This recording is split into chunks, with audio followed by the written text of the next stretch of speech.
Bonjour, avant de retrouver votre podcast, je voulais vous parler d'un autre podcast Europe 1.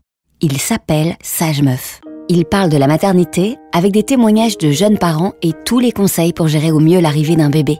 En plus, à chaque écoute de Sage Meuf, Carrefour s'engage à verser un don pour soutenir le Collège national des sages-femmes de France.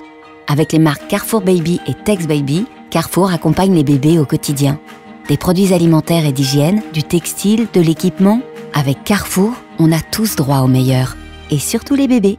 Allez maintenant, place à votre podcast.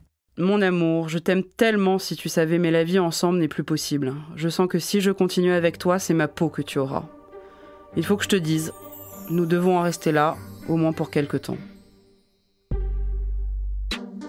Tu m'as tant donné au début de notre relation, de somptueuses nuits blanches, des joies intenses, des effrois à tordre les boyaux, des discussions ininterrompues sur la vie et la mort, des fous rires et des repas fraternels.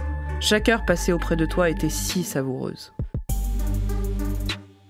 Tu m'as fait tellement grandir, tu as joué un rôle inouï dans la femme que je suis devenue. Et puis la passion s'est émoussée, petit à petit, insidieusement, jusqu'à te percevoir comme un monstre, c'est dire. Tu ne m'as pas reconnue ni pour ce que j'étais, ni pour ce que je faisais. Tu m'as donné 3 francs 6 sous pour vivre, ou plutôt survivre à Paris.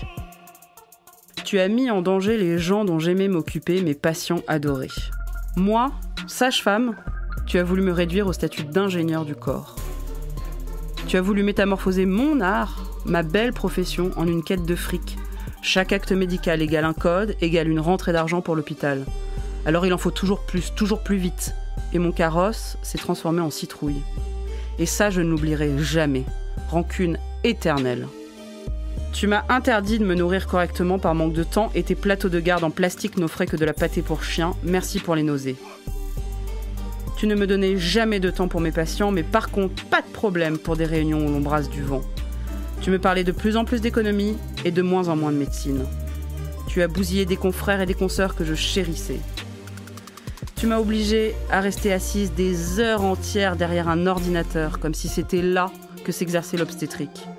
Tu m'as rendu complice de maltraitance et d'exactions. Et que de Noël en famille, que de Nouvel An, que d'anniversaires et de soirées d'été tu m'as volé. Tu m'as épuisé psychiquement et tu as déglingué aussi mes cycles de sommeil.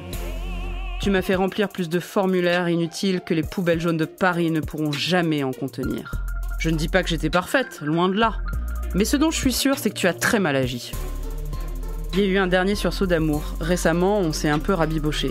J'ai même cru qu'on était sortis de l'ornière. Mes 2 enfants sont nés chez toi, c'est en ton sein qu'ils ont poussé leur premier cri. Et puis non. Stop. La colère s'est imposée. Je t'en voulais tellement. Un tel amour gâché. Comment était-ce possible, moi qui t'aimais tant ? J'ai espéré pouvoir te changer, mais rien n'y a fait. J'avais des projets plein la tête et tu n'as cessé de les faire échouer. Plus fort que moi, tu étais. Je suis passée tout à l'heure en salle de naissance, peut-être pour la dernière fois de ma vie. J'ai entendu ce râle féminin profond, venu d'une autre planète. Cette douce sonorité de la vie qui vient. Puis un petit cri, celui de la vie arrivée. Cela me revenait, c'était pour ça que je t'avais aimé. Pour m'avoir permis d'être là à ce moment-là. Une grosse boule de pleurs, les miens cette fois, se déversèrent en un flot ininterrompu. Mon hôpital, mon amour, nous nous étions tant aimés. Cette lettre, je l'ai écrite le 17 septembre 2019, jour où j'ai décidé de quitter l'hôpital pour ne plus exercer qu'en libéral. Ce fut la décision la plus douloureuse de ma vie. C'est choquant parce que d'abord, une femme enceinte, ça n'a jamais un physique très joli et c'est pas la peine de la révéler au public, je trouve. On est bien content de les avoir et puis s'il fallait en avoir un autre, je l'accepterais pareil. La France est championne d'Europe en matière de natalité avec pratiquement 2 enfants en moyenne. Dans la salle d'attente, les jeunes papas s'interrogent. La présence d'une personne qui peut apporter de l'amour en quelque sorte, oui, comme peut le faire la sage-femme. C'est nous qui tenons les maternités, faut pas perdre ça de vue. C'est vraiment la sage-femme qui tient la maternité. La maternité est toujours une source de stress pour les femmes. On va toutes être dépressives. Je vais vous ouvrir les portes de mon hosto, pas que le mien, celui de mes consoeurs et de mes confrères, aussi pour vous raconter mon histoire, leurs histoires, sans phare et sans tabou. Je veux témoigner de l'expérience humaine la plus folle de l'existence, la naissance, la plus grande des déflagrations. Et dans cet épisode, on va changer d'angle de vue. Je vais parler des sages-femmes avec des sages-femmes, de ce qu'elles sont et de ce qu'elles font, et de leurs conditions de travail à l'hôpital où se déroule la quasi-totalité des naissances françaises. Si j'ai choisi de vous raconter ça, c'est d'abord parce que ça me tient à cœur, vous vous en doutez, mais aussi et surtout parce que je pense que cela peut vous être utile. Partager avec vous nos passions et nos difficultés vous aidera à comprendre votre prise en charge. Vous allez voir, c'est pas triste. Enfin si, justement. C'est quand même important d'assurer les présentations. Je m'appelle Anna Roy et je suis sage meuf comme j'aime tant le dire. Bienvenue dans Sage Meuf. Épisode 7, la déflagration, côté sage meuf.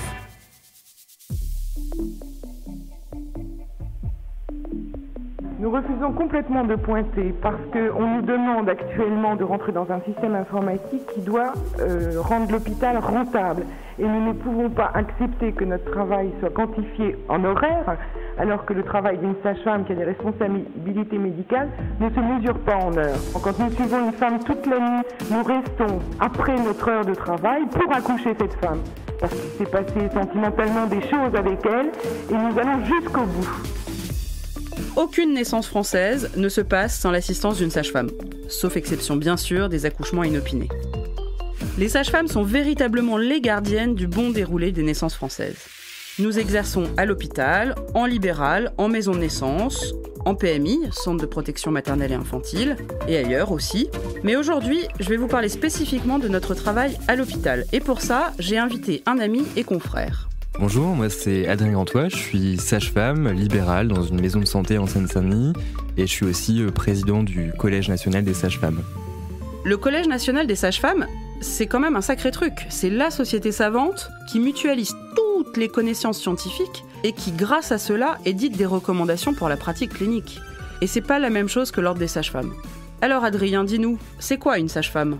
Alors une sage-femme, c'est donc une profession médicale qui a pour objectif de suivre les grossesses, que ce soit suivi de grossesse en consultation, mais aussi lors des échographies. Elles sont habilitées à faire des échographies du 1er, 2e, 3e trimestre. Elles effectuent à 80% des accouchements en France. Elles sont aussi habilitées à faire le suivi postnatal. Alors le suivi postnatal, c'est pas seulement faire gazouillis au nouveau-né, c'est faire l'examen clinique, l'examen cardio-pulmonaire du nouveau-né, s'assurer qu'il n'y ait pas de complications, d'infections, et puis assurer le lien aussi, c'est extrêmement important, le lien entre les parents et leur enfant, faire en sorte qu'il y ait aussi un soutien à l'allaitement maternel, et puis évidemment tout un champ encore assez méconnu qui sont les compétences en matière gynécologique. Ça consiste à, par exemple, parler de contraception, à poser des stérilés, à retirer des implants, à accompagner aussi tout le dépistage, que ce soit pour le cancer du col ou le cancer du sein, parler aussi de violences sexuelles ou des choses qui, au fur et à mesure du temps, ont pu nourrir aussi nos compétences et faire en sorte aussi, aujourd'hui, par exemple, de pratiquer l'interruption volontaire de grossesse médicamenteuse. Vous l'avez compris, une femme en bonne santé peut se faire suivre par une sage-femme de sa puberté jusqu'à la fin de sa vie. Là, je suis certaine de vous avoir appris un truc. Si vous ne le saviez pas, cela tient peut-être à l'humilité qui accompagne notre profession et que souligne très bien Adrien. Je vais vous donner un exemple. Vous allez rencontrer une sage-femme, très souvent, elle va se présenter par son prénom. Vous allez rencontrer un médecin, dans la plupart du temps, il va se dénommer comme docteur un tel ou professeur un tel. Et donc, tout de suite, il y a tout de même une sorte de dialogue qui est différent. On perd indéniablement en reconnaissance et en même temps, on gagne en proximité avec nos patientes, ce qui est rudement chouette tant pour nous que pour vous. Et c'est hyper efficient du point de vue médical, car en fait, vous osez vous confier. Cette histoire de la reconnaissance me titille beaucoup. Vous savez, lorsque l'on évoque des femmes illustres, on se réfère à celles qui se sont distinguées dans des disciplines que l'on identifie comme masculines. Astronome, informaticienne, mathématicienne, aviatrice, première femme polytechnicienne, chercheuse en physique ou en chimie, ministre, etc. Pour préparer cet épisode, j'ai encore regardé la liste de la bibliothèque des femmes célèbres sur le site internet du secrétariat d'État chargé de l'égalité entre les femmes et les hommes. Et pas une femme sage-femme. Alors qu'il y en a des illustres. Madame Ducoudray par exemple. Elle a sillonné la France au XVIIIe siècle avec son mannequin d'accouchement. Elle est à l'origine de la simulation en médecine dont on parle tant aujourd'hui. C'est pas rien quand même. C'était vraiment une sacrée nana. Or, elle est quasiment inconnue. C'est quoi le problème ? Comme si une femme qui prend soin des femmes ne pouvait pas être illustre. Elles étaient plus d'1 millier à défiler dans les rues de Paris et dans le cortège beaucoup de sages-femmes venues de province. La vie de votre bébé pour 54 francs de l'heure, c'est ce qu'on a pu lire sur les banderoles. Manifestation aussi à Rennes. Pour poursuivre cette réflexion, je vous emmène chez une amie très chère, Hélène Malmanche. Rappelez-vous, c'est la super sage meuf du premier épisode, celle qui a été là pour la naissance de mes 2 enfants. Le problème, c'est qu'il y a 5 étages sans ascenseur. Donc, je vais rapidement être essoufflée, vous savez. Mais je vais voir Hélène, qui est donc, il se trouve, ma meilleure amie, qui m'a accouchée et qui a la double casquette. Elle est à la fois anthropologue, sociologue, puisqu'elle est en train de finir sa thèse à l'EHESS, et elle est aussi sage-femme. Donc elle est particulièrement intéressante pour cet épisode.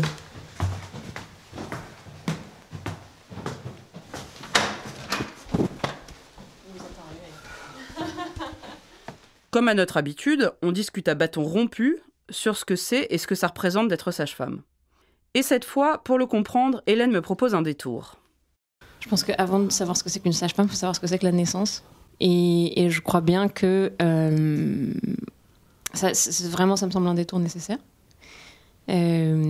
Parce que si on ne comprend pas que la naissance, c'est ce par quoi les sociétés humaines se renouvellent, et donc ça veut dire que qui dit renouvellement dit aussi mort. Donc la naissance contient la mort, la vie contient la mort et la mort contient la vie. Si on n'a pas compris cette portée-là de la naissance, alors on passe complètement à côté de ce qu'on est en train de vivre. Et la sage-femme, c'est le témoin de ça. Là, si vous n'aviez pas compris que le métier de sage-femme était hyper important, je ne peux plus rien pour vous. Ensuite, Hélène nous fait faire un pas de plus. La sage-femme est aujourd'hui une profession médicale avec un diplôme d'État. C'est une des premières, peut-être même la première profession régie par un diplôme d'État. Et là, on remonte avant le 19e siècle. Ça a été l'une des premières professions auxquelles l'État s'est intéressé. On comprend très bien pourquoi, parce qu'il y avait... La France a une grande tradition nataliste. Et donc le rôle de la sage-femme a très vite été assez central. Et le lien entre l'État et la sage-femme est aussi très fort. Et donc on reste, pour le meilleur comme pour le pire, et en ce moment c'est peut-être plutôt pour le pire, très lié à ces contingences d'État. Bon, résumons. 1. La sage-femme est une profession médicale à fort degré de responsabilité. 2. La sage-femme est le témoin et le passeur symbolique d'un moment métaphysique inouï dans la vie des gens, le plus souvent la naissance, mais aussi parfois la mort. 3. La sage-femme est une actrice clé de la vie publique par son action au cœur de la natalité, dont on connaît l'importance dans toutes les sociétés humaines. Mais revenons au quotidien de notre profession. Je voudrais, avec Hélène, vous raconter un peu l'envers du décor. Je lui demande ce que ça fait de mettre un enfant au monde. Les toutes premières naissances qu'on voit, je pense qu'on est quand même très émus. En tout cas, moi, j'ai un souvenir très ému de ces premières naissances. J'ai pas du tout tourné de l'œil, mais par contre, j'avais vraiment la larme à l'œil, pour le coup. Et puis, les premières fois qu'on fait un accouchement, et quand on touche la vie dans nos mains, c'est quand même assez bouleversant. Après, il y a aussi beaucoup de naissances très banales, il faut le dire. Ça peut paraître un peu cruel comme ça pour les femmes qui accouchent, mais c'est notre quotidien. Donc, et notre quotidien est fait de moments exceptionnels pour les gens. Donc ça, c'est aussi une des particularités de cette profession. C'est-à-dire que probablement les gens vous garderont en mémoire toute votre vie. Et puis vous, il y aura quelques accouchements qui vont vous marquer. Mais pour combien d'oublier ? Là, je suis à plus de 1000 naissances. Moi, c'est certain que j'en ai oublié 90%. Et est-ce que ça fait peur ? Ça fait peur parfois. Ça fait peur et ça fait de moins en moins peur, en fait, parce que plus on grandit en tant que sage-femme et plus on en a vu, en fait. Et donc, je peux même pas dire qu'il y a toujours une petite appréhension parce que c'est pas vrai. Il y a plein de fois où on sait très bien que ça va très bien se passer, on est très confiant. Alors parfois on se fait surprendre, hein. Mais après on est toujours petit devant ça. C'est pas que ça fait peur, mais il faut toujours rester modeste devant ces grands événements de la vie parce que c'est quand même et même si c'est, je sais pas, un 5e enfant, ça reste quand même tout à coup, l'irruption, l'accueil d'un nouveau venu par la naissance, comme disait Hannah Arendt. Et ça, c'est un nouveau membre dans notre société qui est vraiment là, qui était déjà là, parce qu'on lui parlait, etc. Mais quand même, on est 3 dans la pièce, on passe à 4. Ça, c'est toi qui me disais ça quand j'étais encore une jeune étudiante sage-femme. Et je crois que c'était une des meilleures phrases qui pouvait résumer ce qui se passe vraiment au moment de la naissance. Et ça, c'est quand même une sacrée responsabilité. Quand je creuse la question avec Hélène, on s'accorde à dire que c'est une profession qui demande une énorme disponibilité psychique. Là, cette profession de sage-femme demande une telle disponibilité psychique, d'énergie, d'attention à l'autre, en fait. Il faut tellement donner, et puis en fait, il faut tellement porter. C'est tellement lourd de porter des femmes qui, alors porter pas physiquement, mais il faut encaisser quand même ce qui se passe. On est des éponges, enfin même plus des autotamponneuses, j'en sais rien, mais une sorte de matelas, d'édredon contre lequel les femmes complètement, surtout pour les femmes qui choisissent d'accoucher sans péridurale, c'est quand même quelque chose de, enfin et même avec péridurale d'ailleurs, ou même une césarienne, enfin il y a 1000 raisons d'avoir beaucoup de choses à déposer au moment d'une naissance, autre que la douleur physique, et c'est nous qui sommes le réceptacle, donc c'est vrai que ça pèse lourd sur les épaules. On en a gros sur la patate. Ça, c'est sûr. Là, on rit, mais c'est pour pas pleurer, croyez-moi, parce qu'en fait, on est épuisé. C'est épuisant, tout simplement. Et c'est pas que les conditions hospitalières. Alors, l'hôpital français, avec toutes ses vertus, est pour autant de plus en plus dur avec ses soignants, et donc je crois que là il n'y a aucun scoop dans ce que je dis, mais quoi qu'il arrive, quand bien même on serait en one-to-one, c'est-à-dire juste une femme, une sage-femme, quand bien même sur une garde de 12 heures on ne s'occuperait que d'une seule patiente, ce qui arrive, ou ce qui arrivait, c'est quand même épuisant à terme, toujours. Et ne serait-ce que, ça j'en parle avec les étudiants et les étudiantes que j'accompagne, que je vois à l'école de sage-femme, on grandit 5 fois plus vite. Les étudiants et étudiantes sage-femme de 23 ans ne sont pas des jeunes étudiants de 23 ans lambda. Ils en ont vu 15 fois plus que tous les autres. Et ça, c'est indéniable que, bah oui, ça fait vieillir plus vite.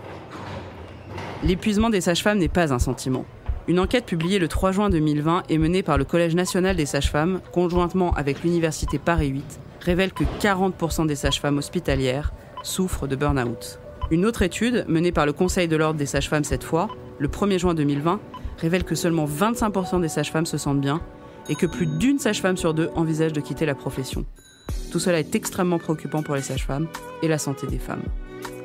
On est très peu nombreuses en fait. On n'apparaît pas au niveau de l'État parce que comme on fait des accouchements à l'hôpital et que bien sûr les médecins sont présents parce qu'on travaille avec eux et on a besoin d'eux, quand vous discutez avec le gouvernement, ils disent vous ne faites pas d'accouchement. On n'apparaît pas. Adrien est un sage-femme passionné qui fait partie des 2,6% d'hommes qui exercent cette profession. À ses débuts, il avait choisi un hôpital qu'il affectionnait et l'histoire commençait bien. Et puis ce fut la chienlit. Puis est arrivée une grève parce que évidemment, les conditions de travail étaient pas bonnes du tout. On n'a jamais eu le temps de pouvoir montrer aux instances, que ce soit à l'hôpital, etc., de leur dire que en fait, on était maltraités. Évidemment, du coup, les femmes étaient maltraitées, puisque quand t'as pas le temps de manger, quand t'as 4 patientes, quand t'as 3 accouchements à gérer en même temps, plus une césarienne en urgence, plus une patiente que tu as installée pour une interruption médicale de grossesse, où la plupart du temps, et c'est là ce qui s'est passé, moi, c'est qu'il y a eu une situation où je me suis mis réellement en danger. Et je me suis dit stop. Et c'était laquelle ? J'ai eu 2 accouchements en même temps, et j'avais à charge aussi une interruption médicale de grossesse. Et donc une interruption médicale de grossesse, il faut savoir que dans ces situations-là, on donne des médicaments, mais on ne sait pas concrètement à quel moment spécifique aura lieu l'accouchement. L'interruption médicale de grossesse, IMG, ou avortement thérapeutique, à ne pas confondre avec l'IVG, et l'interruption d'une grossesse pratiquée lorsque la santé de la mère ou de l'enfant à naître est en danger. Elle peut être réalisée quelle que soit la date d'accouchement prévue. Si la grossesse met gravement en danger la santé de la femme enceinte, s'il y a une forte probabilité que l'enfant à naître soit atteint d'une affection d'une particulière gravité, reconnue comme incurable au moment du diagnostic. Et il s'avère que j'étais en train d'accoucher une patiente et que cette patiente a expulsé toute seule. D'un enfant mort. Oui. Et donc, je suis arrivé dans la chambre. Je me suis dit, en fait, là, c'est plus possible. Je peux pas. Je me respecte plus dans ce que je suis et ce pourquoi je suis là. Oui, parce que tu t'es retrouvé à maltraiter la femme qui a accouché seule d'un enfant mort. Voilà, ça a été. Pour moi, ça a été un gros déclic. Vraiment, où je me suis dit, non, c'est pas possible, en fait. Je peux pas cautionner ça. Vous voyez, il est là, le nœud du problème. L'institution hospitalière nous rend complices de situations que l'on ne souhaiterait pas au pire de nos ennemis. Et les conséquences pour vous sont graves. J'ai tenu à l'hôpital plus de 6 ans après la grève parce que j'aimais cet endroit plus que n'importe quel autre. Mais sachez que pour mettre vos enfants au monde, notre salaire est de 1 600 € net, après un bac plus 5, 1 800 € avec 10 ans d'expérience et 3 000 € en fin de carrière. Qu'il faut faire des gardes de 12 heures avec une alternance jour et nuit qui casse continuellement notre rythme et l'impossibilité de monter des projets. Tout ça m'a écœuré au point de faire une pause. Parce que, en fait, je vous ai pas dit tout à fait la vérité au début de cet épisode. Je n'en suis pas partie complètement parce que je suis incapable de couper le cordon. J'ai pris un congé sans solde d'1 an. À titre de comparaison, en Grande-Bretagne, les sages-femmes sont 1,5 fois plus nombreuses. Elles ont une seule patiente à gérer en salle d'accouchement contre 3 ou 4, plus les urgences en France. Sans parler de la Suède ou de la Finlande, où là, les sages-femmes sont carrément 2 fois plus nombreuses qu'en France. Je laisse Adrien continuer. Ce qui s'est passé, c'est que je me reconnaissais plus et je me suis dit, attends, là, j'avais même pas 30 ans. J'avais la boule au ventre en allant, après cette garde, j'avais la boule au ventre en me disant, qu'est-ce qui va m'arriver ? Qu'est-ce qui va m'arriver ? Est-ce que là, je vais faire une erreur ? Et si vous voulez, dans l'accumulation donnée, dans cet enchaînement, que ce soit jour et nuit, il faut savoir que des gardes de 12 heures, on est jour et nuit dans ce genre de service, dans une suractivité et qui est extrêmement dure et pénible. Les sages-femmes donc dans la rue, elles appellent à manifester ce jeudi à Paris. Voilà 3 semaines qu'elles sont en grève pour une revalorisation de leur statut afin d'être mieux considérées et mieux payées. Le mouvement a donc débuté le 16 octobre dans toute la France, mais les sages-femmes ne descendent pas pour autant dans la rue. La plupart des grévistes assurent le service, comme à l'hôpital Lariboisière à Paris où s'est rendu Laure d'Autriche pour Europe 1. C'est ça aussi la situation que nous dénoncions en 2013 et que nous dénonçons toujours. Le sentiment d'être les complices d'exactions. Récemment, vous le savez peut-être, le monde de la gynécologie et de l'obstétrique a été secoué comme un prunier par la question des violences obstétricales. J'ai moi personnellement assisté à une dizaine de scènes de violences volontaires au cours de toute ma carrière. Je me rappelle d'un « arrêtez de gueuler » à une femme en travail qui souffrait terriblement. Et puis, le pire de tout, c'était cette gifle à une femme qui allait donner naissance dans quelques minutes. Rien que d'y penser, j'en ai encore des relents de rage. C'est strictement intolérable et les auteurs de ces violences doivent être punis absolument. Pour le reste, ce qui se passe tous les jours et même plusieurs fois par jour, ce sont des violences qui sont imputables aux conditions de travail. Nous avons toutes vécu des expériences comme Adrien et croyez-moi, ces histoires changent une vie. Quand j'ai vu que ça n'allait pas changer, je me suis dit, basta. Je me casse, c'est fini. Je ne veux pas cautionner ce système. Si vous voulez, à ce moment-là, j'étais aussi porte-parole de cette grève. Et donc, ça a été douloureux aussi. Parce que j'avais un peu l'impression d'avoir abandonné. Donc, aujourd'hui, si vous voulez, dans tous les débats qu'on a aujourd'hui au ministère, c'est une de mes principales motivations, c'est que je ne vais pas les lâcher. Je vais mordre le mollet jusqu'au bout. Si Adrien montre une telle détermination, c'est que le sujet est trop grave. Il nous concerne nous, les sages-femmes, évidemment, mais aussi la société tout entière. Et vous qui allez accoucher au premier chef. car c'est pour vous et vos bébés qu'on demande de meilleures conditions de travail. Pour clôturer l'histoire de la grève de 2013, je peux vous dire qu'après une année de lutte acharnée, on a obtenu des miettes. Les salaires n'ont pas bougé, ou si peu, et la charge de travail, elle, a carrément continué d'augmenter. Bonjour le sentiment de rancune et d'écœurement. Augmentation de salaire, amélioration des conditions de travail, reconnaissance de la profession, arrêt des fermetures des petites maternités, augmentation des effectifs en urgence dans toutes les maternités, reconnaissance définitive des maisons de naissance et possibilité aux femmes d'accoucher à domicile. Tout cela est urgent, essentiel et indispensable pour vous comme pour nous. Encore combien d'erreurs, de traumas, de désespoir faudra-t-il pour que tout cela change ? Dans notre cri silencieux, chères toutes, chers tous, sachez que nous avons vraiment besoin de vous. Comment ? Venez toquer à la porte du Collège des sages-femmes, rejoignez les associations de patientes, écrivez des lettres à la hiérarchie de l'hôpital, inventez votre mode d'action, et dites-nous quand c'est bien aussi, parce que ça nous donnera de la force. Elles étaient 200 tout à l'heure, sages-femmes en activité et étudiantes, à battre le pavé en blouse blanche et en chanson. Objectif, se faire connaître de la population pour être enfin reconnue par la profession. Avant de terminer cet épisode, je voudrais donner une dernière fois la parole à Hélène. Je lui ai demandé si, selon elle, on faisait vraiment le plus beau métier du monde. C'est le plus humain, ça c'est sûr. C'est le plus humain des métiers, le plus beau, je sais pas, moi je suis musicienne, je trouve la vie des musiciens absolument extraordinaire. On côtoie le beau en permanence, des œuvres... Le plus humain des métiers, ça c'est certain. Être sage-meuf, c'est exercer la plus belle profession du monde. Et vous trouvez que je manque d'objectivité ? Eh bien, vous avez raison. En tout cas, j'espère que vous aurez la chance de rencontrer une de ces super nanas un jour. Une super nana ou un super mec qui aura le temps de prendre soin de vous. Quand on nous lâche dans une salle d'accouchement, quand on nous lâche dans un service de suite de couches, de pathologie, de la grossesse, on est capable de tenir un service. C'est nous qui tenons les maternités. Ce podcast a été écrit par moi, Anna Roy, et si mon nom vous dit quelque chose, c'est peut-être que vous m'avez déjà vu ou que vous me voyez en ce moment même dans la Maison des Maternelles sur France 4, où je suis chroniqueuse. Une émission que je vous recommande évidemment.